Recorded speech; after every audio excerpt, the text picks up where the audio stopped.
저는 얼마 전 파혼한 20대 후반 서울 사는 직장인 여성입니다.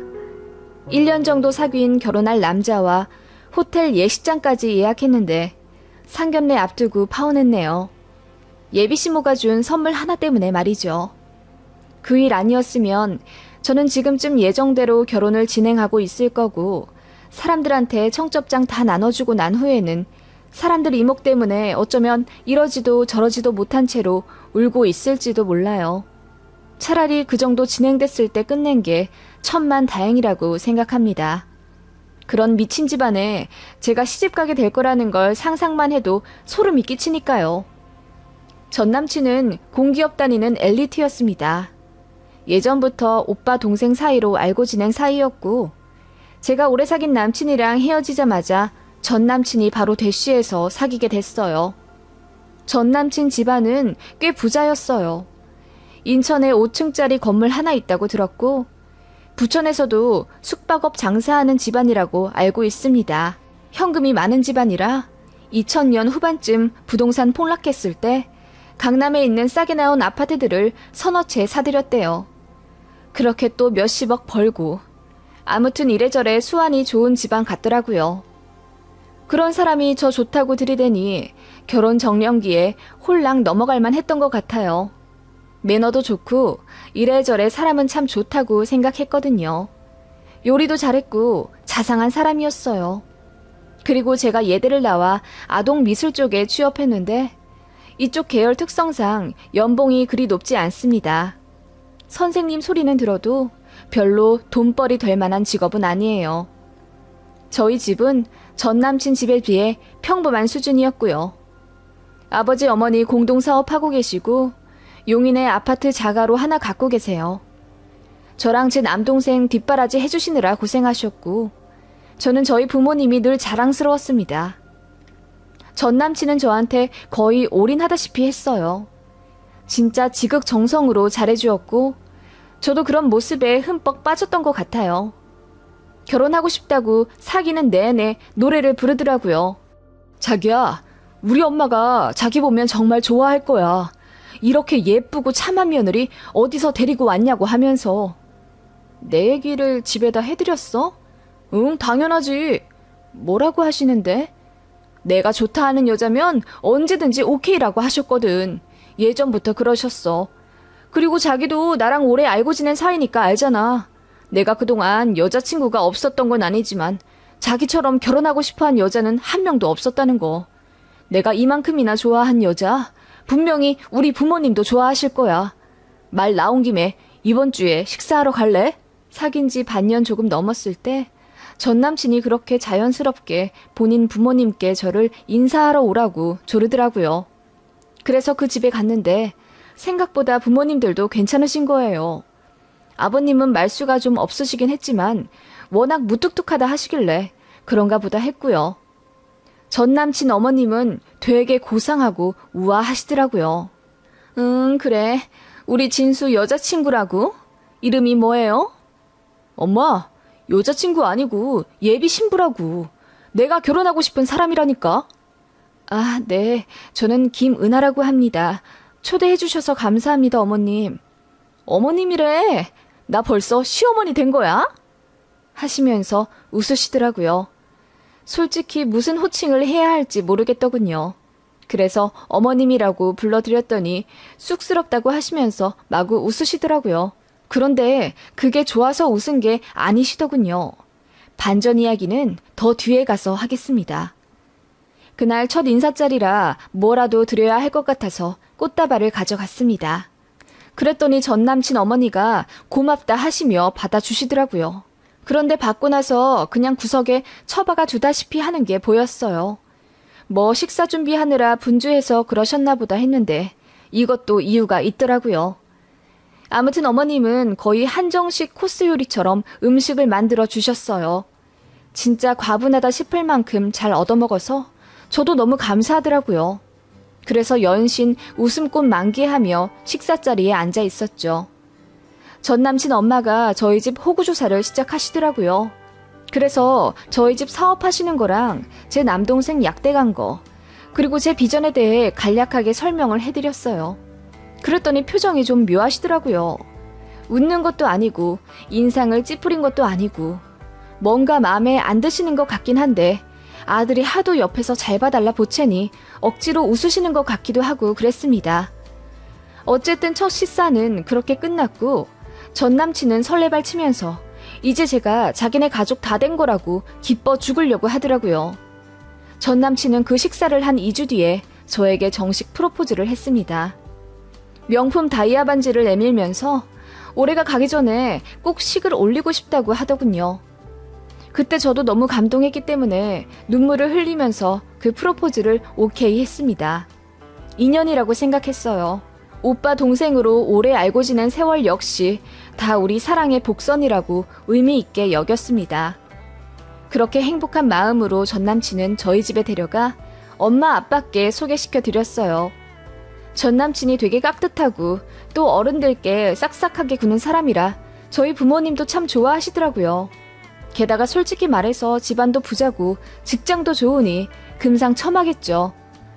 그렇게 저희 집에서는 전 남친을 엄청 환영해줬어요. 물론 경제적인 면으로도 너무나 완벽한 사람이지만 무엇보다 저를 많이 좋아해 주었고 매너도 좋은 신사적인 남자였으니까요. 다만 엄마가 걱정하시더라고요. 그 집이 그렇게나 부자라면서 그런데 우리 같은 평범한 집이랑 사돈으로 엮이고 싶어 하실까? 물론 엄마 눈에는 우리 딸이 최고지만 엄마 아빠가 평범해서. 저번에 만나 뵀을 때 내가 얘기 다 했어. 별 말씀 안 하시던걸? 그리고 인상이 좋으셨어. 말투도 온화하시고. 엄마가 걱정할 만한 그런 일은 일어나지 않을 거야. 저도 그렇게 말은 했지만 솔직히 내심 걱정이 되는 건 사실이었어요. 저희 집은 최대한 이돈 저돈 끌어모아서 1억에서 1억 5천 정도 저에게 해주실 수 있다고 하셨고 그 안에서 예물예단 전부 해결해야 한다고 하셨습니다. 저는 모아둔 돈이 3천만 원 정도 있었고요. 그래서 남친에게 얘기를 했더니 그냥 몸만 오면 된다면서 큰 소리를 뻥뻥 치더라고요. 그래도 어떻게 결혼하는데 아무것도 안 해. 오빠 내가 잘 살긴 하지만 나도 성의를 보여야지. 우리 집이 아예 없는 것도 아닌데. 됐어. 우리 엄마가 강남에 집 하나 해준다고 했어. 지금 전세 주고 있는데 그 집들 중에 나 하나 준다고 했으니까 걱정 마. 그리고 가정가구도 우리가 다 할게. 너는 걱정 안 해도 돼. 아니 오빠, 그래도 어떻게 그래. 그럼 내가 가진 돈이라도 다 보탤게.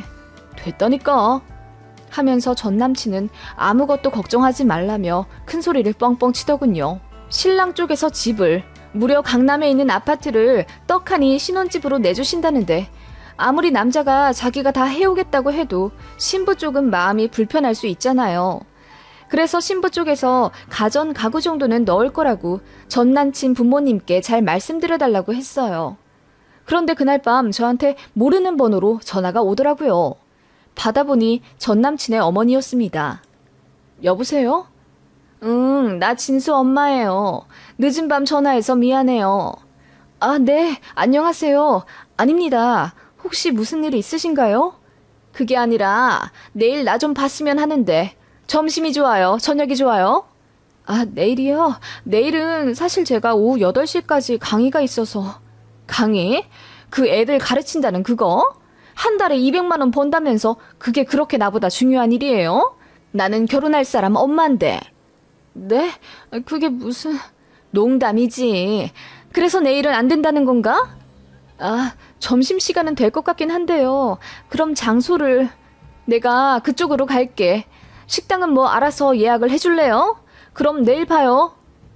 그렇게 본인 할 말만 하고 끊어버리는 전 남친 엄마와의 통화에 저는 어안이 벙벙했어요. 무슨 일이길래 그렇게 갑자기 약속을 잡자고 한 건지. 게다가 통화 내용이 은근히 기분이 나빴어요. 200만 원 벌면 직업이 아닌 건가요? 예비 시어머니보다 더 중요한 게 어딨냐는 그 말투에 마음이 복잡해지더라고요. 그래서 남친에게 전화를 걸었는데 안 받더라고요. 그렇게 찝찝한 마음으로 다음 날을 맞이했는데 전 남친은 본인 엄마가 저한테 연락했는지도 모르더라고요. 그냥 예비 며느리랑 식사 한번 하고 싶은가 보지. 자기 회사 근처로 간다는데 점심이나 맛있는 거 사달라고 해, 우리 엄마한테. 그러길래 일단 알겠다고는 했는데 가슴이 왠지 모르게 무거워졌습니다. 그렇게 점심시간이 되었고 저는 일식당 예약해서 예비신모에게 알려드렸어요. 그렇게 만나 뵈었는데 처음 만났을 때랑 다르게 얼굴에 웃음기가 하나도 없으시더라고요. 그 모습에 솔직히 좀 무섭기까지 했고요. 전 남친 엄마, 그러니까 예비신모가 이러더군요. 아니, 우리 아들한테 얘기를 듣자 하니 솔직히 복장이 좀 터져야지. 네? 그게 무슨 말씀이세요? 가전 가구를 해오겠다고 했다면서? 아, 네. 집 마련해 주시는 거에 비하면 너무 약소하지만 저도 할 수 있는 데까진 보태고 싶어서요. 어머님 혹시 언짢으신 부분이 있으세요? 무슨 대단한 가전 가구를 해오려고 그러나 내가 궁금해서. 네? 아니, 우리가 몸만 오라고 했는데 왜 굳이 아득바득 뭘 해오려고 해? 그래도 이 정도는 했다. 나중에 큰 소리 치려고 그런 건가? 내가 진수한테 해주는 강남 아파트 그거 시세가 얼마인지 알아요? 그게 19억이야. 아무리 좋은 가정가구 해와봤자 그 집 사정에 몇 천만 원 정도밖에 안 될 텐데 그 얼마 되지도 않는 성의로 좀 비벼보겠다는 건가? 예비 시모의 논리는 이러했습니다. 몸만 오라는 자기네 말을 무시하고 가전가구를 해오겠다는 신부 쪽 태도가 너무 어이가 없다는 겁니다. 반에 반도 안 되는 돈으로 무슨 성의를 보였다고 큰소리 치려고 그러냐면서 저와 저희 부모님이 무슨 안 좋은 의도가 있는 것 마냥 모함을 하시더라고요. 그것도 아주 우아한 목소리로 말이에요. 어머님, 그게 아니라요. 저도 신혼집부터 강남 아파트에서 살게 해주신 것에 대해 너무 감사하고 또 제 분에 넘친다고 생각해요. 저희가 진수 씨네 비해서 평범한 건 사실이니까 그래도 할 수 있는 만큼은 저희도 성의를 보이고 싶어서. 무슨 마음인지는 나도 알겠는데 하면서 말을 딱 끊으시더니 한숨을 쉬시더라고요. 어차피 해와봤자 별로 티도 안 나는데 굳이 쓰지 마시고 부모님 노후에 쓰시라고 해요. 그리고 나는 이렇게 내 말에 토다는 거 별로 안 좋아해. 예비 시모는 우아하게 웃으면서 말엔 가시가 잔뜩 있더라고요. 저도 모르게 움츠러들었고 저는 정말 집에 가고 싶었습니다. 예비 시모는 그 말 하려고 저랑 식사하자고 한 거라면서 편하게 먹으라고 하시더라고요. 그런데 진짜 체할 것 같은 기분에 소화도 안 되더군요. 그러더니 제가 하는 일이 힘들다고 들었는데 결혼하면 당연히 일 관둘 거 뭐하러 이러고 있냐면서 점심 먹고 회사 복귀하지 말고 그냥 집에 가자고 하시더라고요. 너무 놀라서 제가 네? 아니 지금 당장 사표를 내라뇨. 어머님, 저 결혼하고도 이 일 계속하고 싶어요. 결혼하고도 일하라고 진수 씨가 저 응원해준댔어요. 라고 했더니 또 한숨을 깊게 쉬시더라고요. 화를 참는다는 듯이요. 내가 내 말에 토다는 거 별로 안 좋아한다고 말했을 텐데 우리 은하 씨는 많이 배우고 고쳐야겠다 하시면서 일어나시더군요. 그렇게 엉겹결에 식사가 끝났고 예비 시모가 떠난 자리에서 저는 한참을 멍 때리고 있었습니다. 대화 내용만 보면 저한테 나쁠 거 하나 없긴 하겠죠. 결혼할 때 몸만 가지고 와. 결혼하고 나면 괜히 힘들게 일하지 말고 쉬어라. 이 얼마나 달콤한 말인가요? 그런데 시종일관 저는 인격적으로 잔뜩 무시받은 듯한 느낌이었습니다. 그냥 찍소리 하지 말고 순종적으로 시집 오라는 거잖아요. 너무 기분이 안 좋더라고요. 그래서 예비 신랑한테 얘기했더니 저더러 예민한 거라고 하더군요. 우리 엄마가 며느리 생각 많이 해주는 건데 뭐가 그렇게 기분이 나빠. 결혼하기 전이라서 그런가 봐. 아니면 요즘 여자들 시자 들어가면 다 싫어한다던데 우리 엄마도 시어머니라서 다 고깝게 들리는 거야? 자기 그런 사람 아니지? 라고 하더군요. 답답한 대화에 저희는 약간 다투게 되었어요. 그러다가 예비 신랑이 미안하다며 앞으로는 제 입장 더 생각해 주겠다고 싹싹 빌었고 그냥 흐지부지 넘어가게 되더라고요. 다만 저는 이대로 결혼을 정말 해도 되나 싶은 생각이 마음 한켠에 들고 있었죠. 그 전에는 사실 너무나 완벽한 신랑감의 시댁이라고 생각했어요. 이런 집에 시집가는 거 정말 행운이라고 스스로 생각했죠. 예비 시모의 은근한 고압적인 태도에 기가 죽긴 했지만 제 친구들 중 몇 명은 그러더군요. 야, 그런 부잣집에 시집가면서 그럼 뭘 바란 거야? 그래도 교양은 있으시다면서 돈도 한 푼 없으면서 괜히 며느리 잡고 쌍욕하는 시댁들도 많아. 그런 집에 비하면 양반이지. 그래, 솔직히 말해서 많이 기우는 건 사실이잖냐. 그러면 그 집이 하라는 대로 해야지 뭐. 저희 집 조건이 많이 딸리니까 순종적인 태도를 요구할 수도 있을 거라면서 제 친구들 역시 예비시모 편을 들더군요. 제가 배부른 투정을 하고 있다면서요. 주변의 태도에 저도 생각을 고쳐 먹으려고 했던 것 같아요. 그렇게 예정대로 결혼 진행 중이었고 예비신랑이랑 결혼할 식장 알아보고 신혼여행지 정하고 그랬습니다. 예비시댁 쪽에서 잘 아는 스님께 결혼 날짜를 받아왔다며 저희 집에 여쭤보라고 하셔서 날짜까지 정해진 상태였어요. 요즘은 상견례 전에 미리 식장 예약도 하고 그러잖아요. 어머님은 호텔식을 하고 싶다고 하셨기에 원하는 날짜에 식 올리려고 미리 예약까지 했습니다. 예비신랑은 이제 정말 제가 자기 여자가 되기 직전이라면서 설레어 했어요. 저는 예비시댁이 걱정이 되긴 했지만 저 역시 새롭게 펼쳐질 제 삶에 기대가 되면서 행복해했습니다. 그렇게 상견례 날짜도 정해졌고 예비신랑이랑 그날 입을 옷도 쇼핑했습니다. 그런데 예비시모가 상견례 전에 저 좀 잠깐 보자고 하시더군요. 어쩐지 불길한 마음이 들어서 예비신랑이랑 같이 식사하면 안 되냐고 했더니 저한테 줄 선물이 있다면서 단둘이 보자고 하시더군요. 조금 긴장된 마음으로 약속 장소에 나갔죠. 예비시모가 환하게 웃으면서 저를 맞아주시더라고요. 분명 초반에는 분위기 좋았습니다. 어머님이 좀 순종적인 며느리 타입 좋아하시는 것 같아서 되도록 맞춰드리려고 했어요. 그랬더니 기분이 더 좋아지신 듯 약주도 시켜 한잔 하시더라고요. 취기가 오르면서 어머님은 약간 말투나 태도가 풀어지셨고 점점 걸걸해지시더라고요. 그러더니 갑자기 생각이 났다면서 저한테 선물을 주시더라고요. 내가 선물 준다고 했잖아. 한번 열어봐. 라고 하시길래 저는 이게 뭔가 받았습니다. 가로로 긴 선물 박스였는데 크기에 비해 매우 가벼웠어요. 그걸 낑낑대며 열자마자 저는 순간 제가 술이 취해서 잘못 본 건 줄 알았습니다. 다시 봐도 믿겨지지 않을 물건이 선물 상자에 들어있더군요. 어머님, 이게 뭐예요? 뭐긴 뭐야. 우리 예비 며느리 선물이지. 네? 이게 선물이라고요? 저는 기함하고 말았습니다. 어머님이 제게 주신 것은 변기 닦는 소리였어요. 이런 걸 왜 곱게 포장까지 해서 주신 건지 저는 순간 소름이 오소소 돋고 말았습니다. 제가 넉나간 표정으로 예비신부를 보는데 이러시더군요. 그거 일본산이야. 내가 지난주에 일본 여행 갔었잖아. 거기 갔다가 괜찮아 보여서 산 거야. 일본이 청소 도구 기가 막히게 잘 만드는 거 알고 있지? 우리나라 다이소 같은 데서는 구경도 못할 질 좋은 거니까 꼭 아껴 써라. 결혼하면 네가 쓸 건데. 라고 하시더라고요. 이걸 받으면서 어떤 표정을 지어야 하나 순간 고민이 되더라고요. 제가 아무 말 못하고 있자 예비시모가 불쾌하다는 듯 아니 준 사람 앞에서 민망하게 표정이 그게 뭐야? 어른이 주는데 감사합니다 라고 인사도 안 하니? 라고 하시길래 제가 기어 들어가는 목소리로 감사하다고는 말씀드렸어요. 그런데 아무리 생각해도 어이가 없는 거예요. 어머님, 주신 건 감사한데 변기 소리 선물이라니 좀 당황스러워요. 당황스럽긴. 그럼 내가 무슨 다이아 반지라도 줄 거라 생각했니? 강남 아파트까지 떡하니 살게 될 거면서 뭘 봐라? 변기솔, 수세미, 걸레. 앞으로는 너한테 이런 것만 줄 거다. 라고 하시더군요. 너무 기분이 나쁘더라고요. 어머님, 제가 다이소에서 사면 되는데요. 안 주셔도 돼요. 라고 했더니 갑자기 저한테 물을 끼얹으시더라고요. 순간 너무 놀라고 차가워서 정신이 혼미해지더라고요.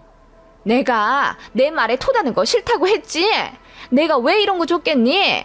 너 그 하등 쓸데없는 일 관두고 집에서 살림이나 하라고 주는 거야.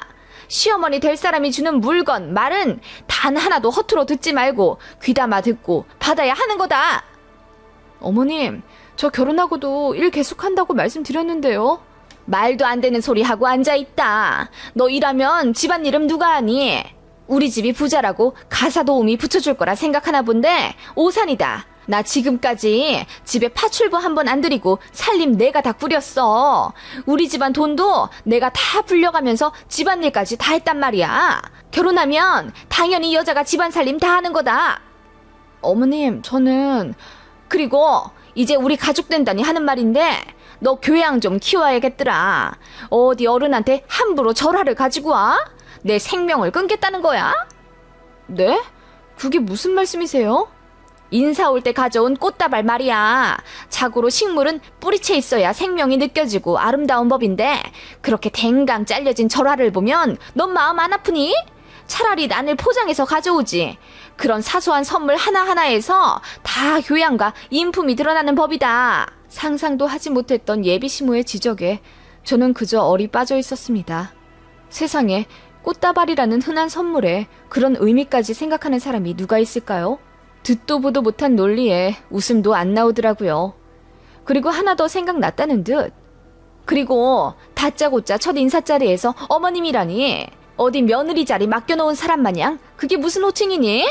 이래저래 마음에 안 드는 거 투성이지만 그래도 우리 아들이 좋다니 내가 어쩔 도리가 없더라.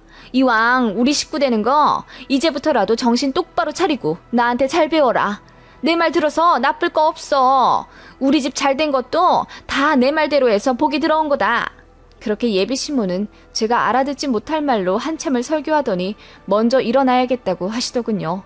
아, 저더러 일주일 내로 꼭 사표 내라고 신신당부의 말씀과 함께요. 저는 이대로 예비시모를 보내면 두고두고 후회할 것 같다는 생각이 들었습니다. 내가 뭘 잘못했길래 변기소를 선물 받고 물까지 끼얹어 맞으면서 혼나야 하는 건지 이해가 안 되더군요. 그리고 이런 수모를 당하면서까지 결혼하려 했던 제 자신이 혐오스러웠고 저를 키워줬던 저희 부모님께 너무 죄송한 마음이 들었습니다. 그래서 예비시모가 일어나려는 동시에 저도 물컵을 확 그 면상에 끼얹어 버렸습니다. 예비시모는 아이쿠 하는 소리와 함께 뒤로 넘어졌고요. 저는 넘어진 예비시모를 내려다보며 말했습니다. 저 이 결혼 안 할래요. 그쪽 말 고분고분 잘 들을 노예를 찾는 거면 인력사무소에나 가보세요. 강남 아파트가 대체 뭔데요? 사람 인격 무시해도 될 만큼 그게 가치 있어요? 아주머니처럼 천박한 사람을 내 시어머니로 모시려고 했던 제가 한심스러워요. 결혼 안 합니다. 더러워서 안 해요. 라고 하고 나와버렸어요. 그렇게 예비시모와 헤어지자마자 갑자기 참았던 눈물이 막 나더라고요. 이게 꿈인가 싶더라고요. 일단 예비신랑한테 전화를 걸었습니다. 아무것도 모르는 그 남자에게 저는 펑펑 울면서 예비시모와 있었던 일을 전부 말했어요. 그런데 당연히 제 편을 들어줄 줄 알았던 그 남자는 아니 근데 우리 엄마 말 들어서 진짜 안 좋을 거 없어. 우리 집 내가 5살까지만 해도 엄청 가난했다는 거 알지? 우리 엄마가 다 이만큼 재산 불리고 일군 거야. 엄마 없었으면 우리 이렇게 부자 되지도 않았어. 라고 하면서 본인 엄마가 원래 좀 말이 직설적이긴 한데 그래도 들어보면 다 맞는 말일 거라면서 지금이라도 돌아가서 자기 엄마한테 사과를 하라는 겁니다. 아무리 그래도 어른한테 똑같이 물을 끼얹는 게 어딨냐면서요. 모전자전 똑같은 또라이들이라고 욕하면서 다신 연락하지 말라고 하고 헤어졌습니다. 어이가 없더군요. 집에다가는 얘기 안 했어요. 딸이 그런 수모를 당한 사실을 자세히 알리고 싶지가 않았어요. 그냥 성격 안 맞는 것 같아서 파혼했다고까지만 얘기했습니다. 제가 속상해하는 거 아시고는 부모님도 더 캐묻지 않고 위로해 주시더라고요. 예비시모는 그 이후로 저한테 파혼은 하더라도 호텔 위약금은 저더러 물라고 난리를 치더라고요. 그런 개소리에 일일이 반응하고 싶지도 않았는데 도가 지나치더군요. 그래서 전 남친한테 말했죠. 니네 엄마 한 번만 더 사람 귀찮게 헛소리하면 예비 며느리한테 선물이랍시고 변기술 준 거 내가 니네 동네에 다 소문 낼 거라고 했더니 그 이후로 둘한테 다 연락 안 오고 잠잠하네요. 정말 황당 그 자체입니다. 알고 보니 마마보이였던 전 남친도 어이없고요. 어떻게 남의 집 귀한 딸한테 변기소를 선물로 주죠? 그런 집에 시집 갔다가는 매일매일 폭언 듣고 노예처럼 불임당하다가 제 명에 못 살지 않을까 싶네요.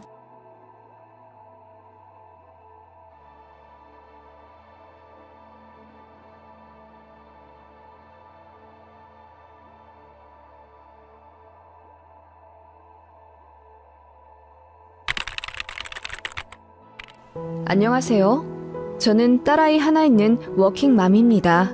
이혼해서 한부모 가정이고요. 이혼은 6년 전쯤 했어요. 친권까지 다 가져와서 아이에게 이제 아빠는 없지만 오히려 전보다 지금이 여러모로 나아요. 있어도 없느니만 못했던 남편이자 아빠. 언제 싸움이 터질지 몰라 불안했던 예전 가정보다는 저와 안정적으로 살고 있는 지금이 제 딸아이는 너무너무 행복하다고 합니다.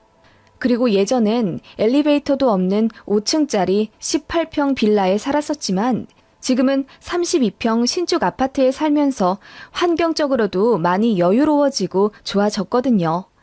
남들 울면서 착잡한 마음으로 이혼할 때 저는 깔깔 웃으며 법원 나왔네요.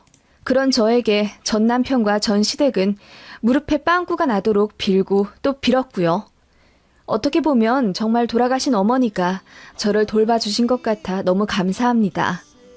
저는 소방 공무원이었던 전 남편과 1년 정도 연애하다 결혼했어요.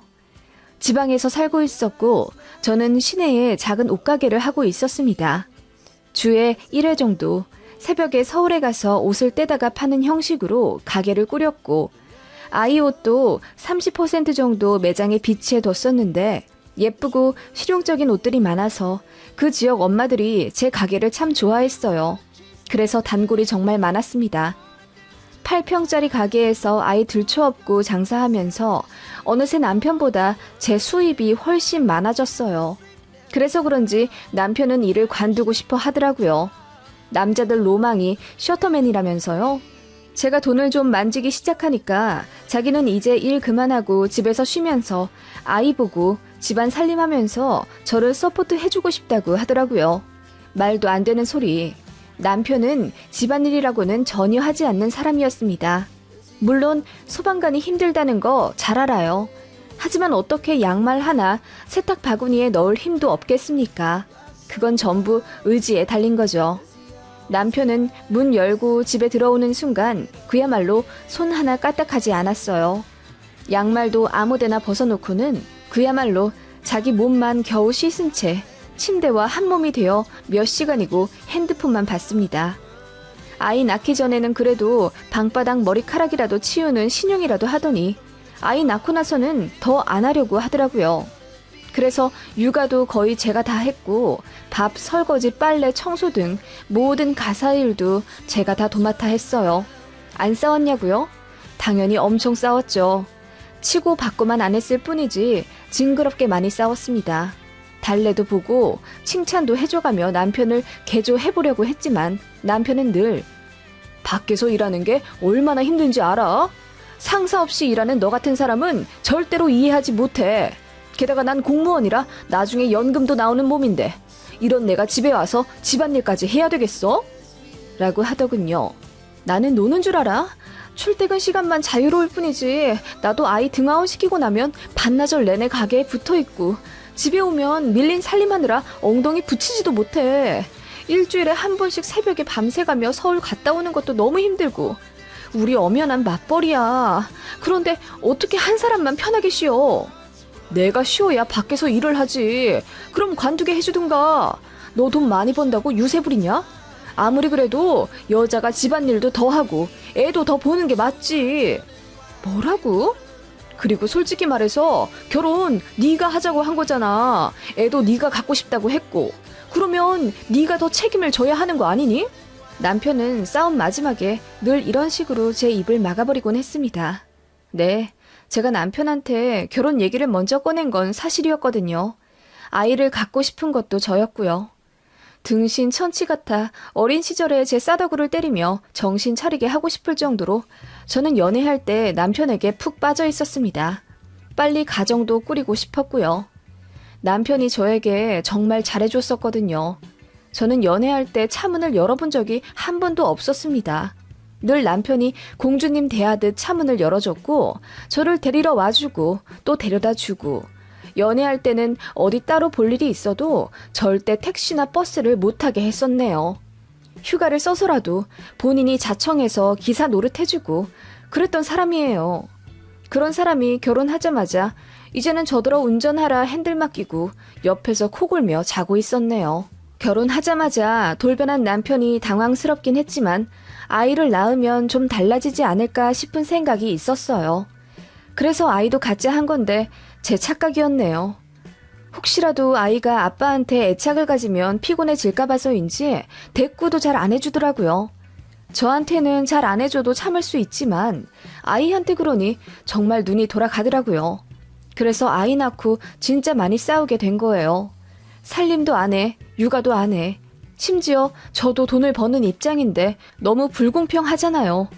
그래서 많이 싸웠는데 그때마다 시어머니가 그렇게 참견을 하셨습니다. 우리 아들 힘든 거 모르니?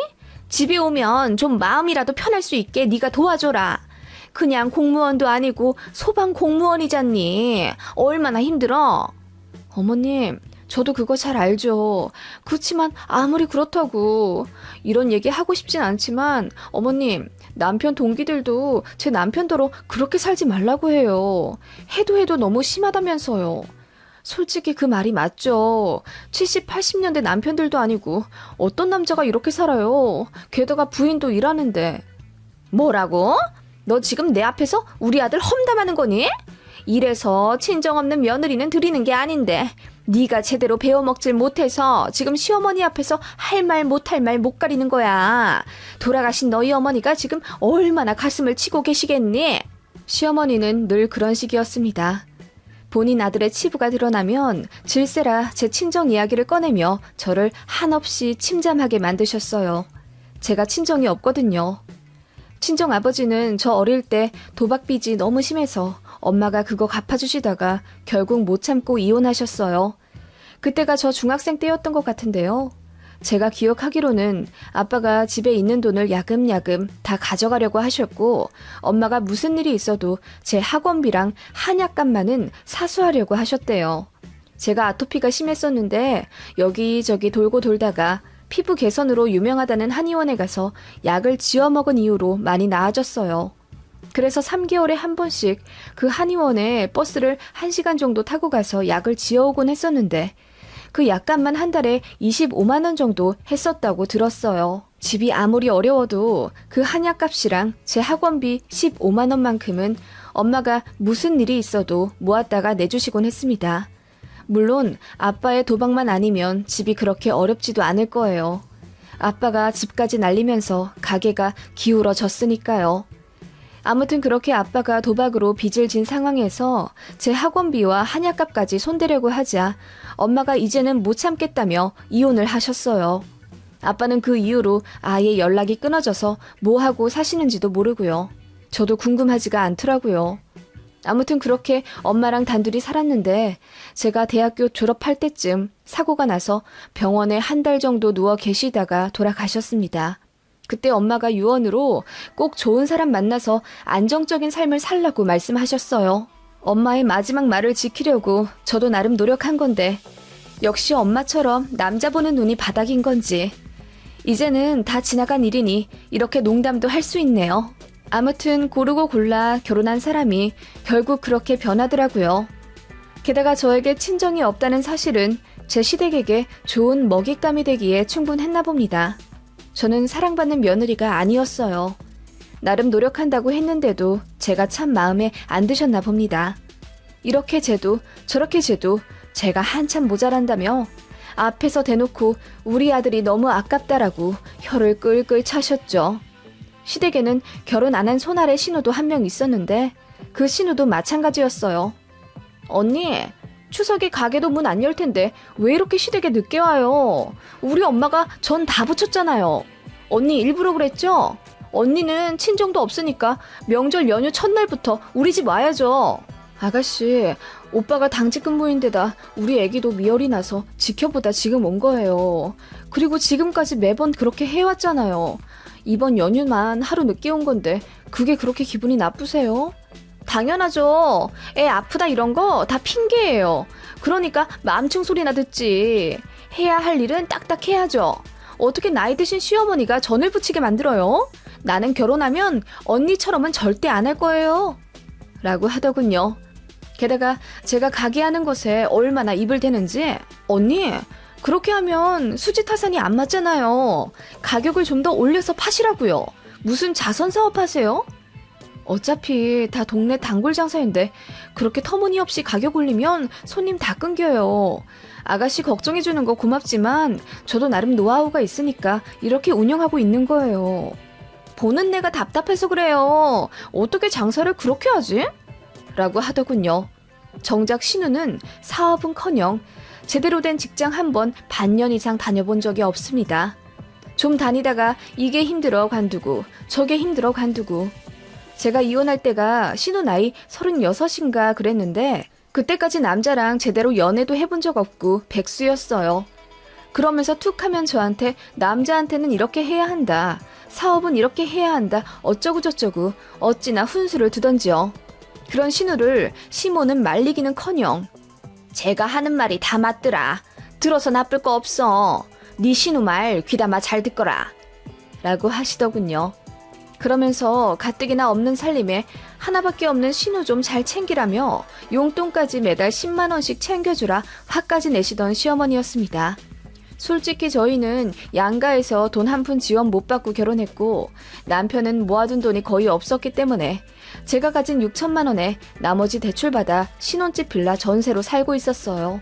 그리고 남편이 차 욕심이 많아서 3년에 한 번씩은 신차로 바꾸고 싶어 했었기 때문에 그로 인한 마이너스로 좀처럼 살림이 나아지지 않았습니다. 어머님도 알고 계셨어요.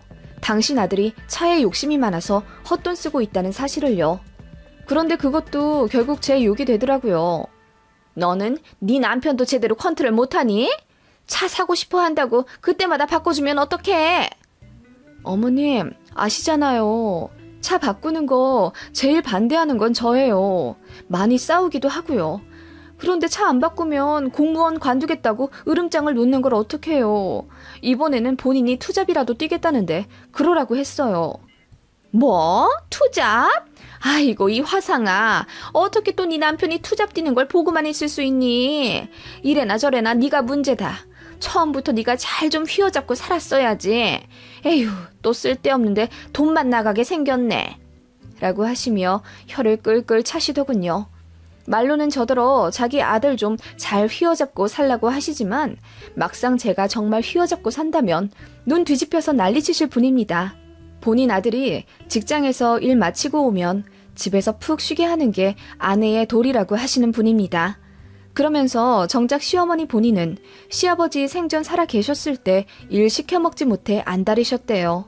정말이지 못은 그 자체였던 분이고 시댁 식구들 모두 제 편은 단 한 번도 들어주지 않았던 사람들이라 저는 굉장히 학을 떼고 있던 상태였습니다.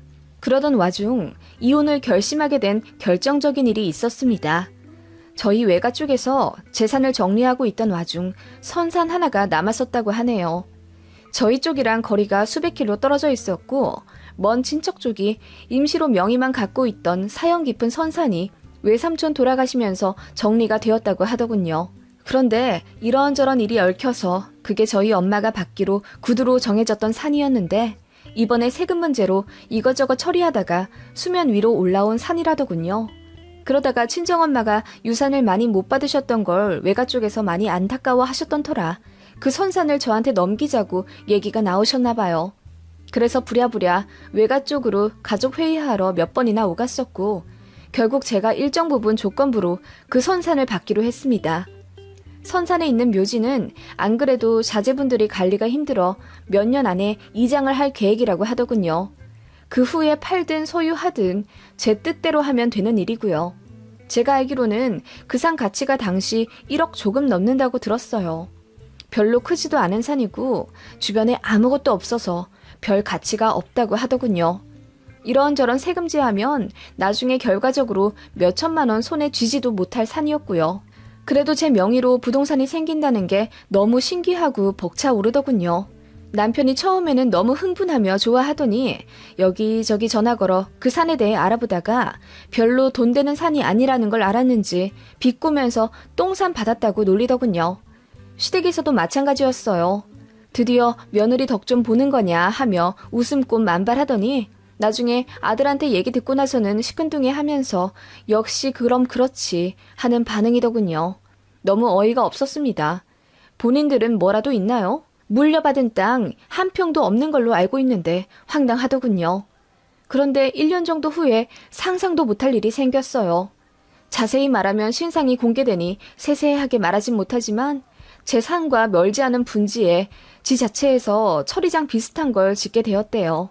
그 과정에서 특수 도로를 내야 하는데 그게 제 명의 산 쪽으로 터야 한다고 긴급하게 결정이 되었다고 하더군요.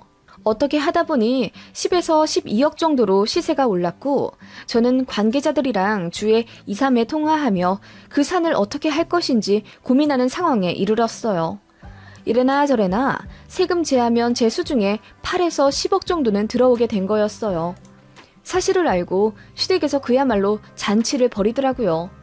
상속받은 땅이 잭팟 터진 건 전데 왜 시댁에서 그렇게 자기 일처럼 좋아하는지 평소에도 저를 자기 집 식구들처럼 아껴줬으면 몰라요.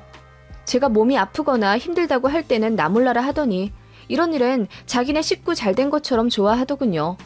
언니 정말 잘 됐어요. 진짜 대박이다. 세아가 어쩜 일이 이렇게 잘 풀린다니?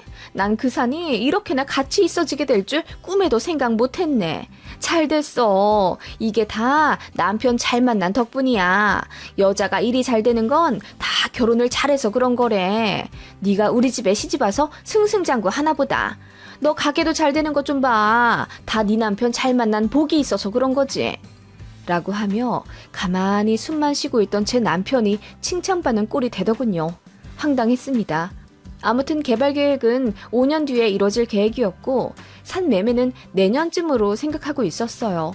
그래서 부동산이며 법원이며 여기저기 일 처리하느라 너무 바빠서 남편한테 아이를 좀 맡기려고 하면 내가 애 봐주면 내 몫으로 반 좀 떼주나?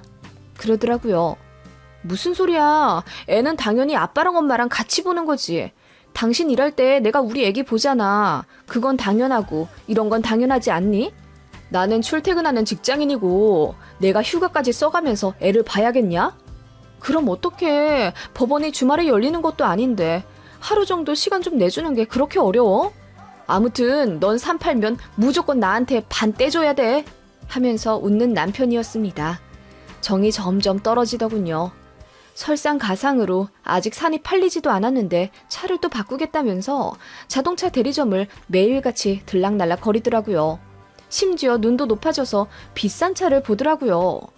처음에는 1억 2천짜리 차를 보더니 나중에는 3억 넘는 슈퍼카를 알아보더라고요.